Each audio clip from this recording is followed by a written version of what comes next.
How to temporarily deactivate Facebook account. Hello everyone, I am Bishaka and welcome to our channel. Now let's get right into the tutorial. Firstly, go ahead and open the Facebook app on your device and make sure you are signed in. And if not, then go ahead and sign yourself in. Further, go ahead and tap on your profile option from the bottom right of your screen that says Menu. Further, tap on the Settings button on the top right of your screen. Now tap on the Account Center option and you will see the option for Personal Details under the Account Settings tab.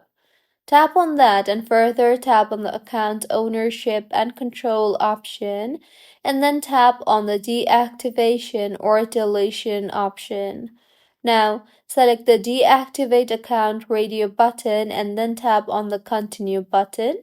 You will further be required to enter your Facebook account password.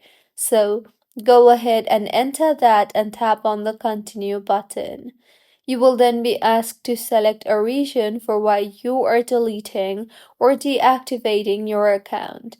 So select the This is temporary, I will be back option, or you can also select any of the other options from there. It does not really matter. Now tap on the Continue option now and then go through the guideline of what will happen after you deactivate your account. Finally, tap on the Deactivate My Account button, and with this, your account will be deactivated. So this is how you can temporarily deactivate Facebook account. If you find this tutorial helpful, please like the video and do comment if you have any queries. Also, do subscribe to our channel for more helpful tutorials like this. See you on the next one.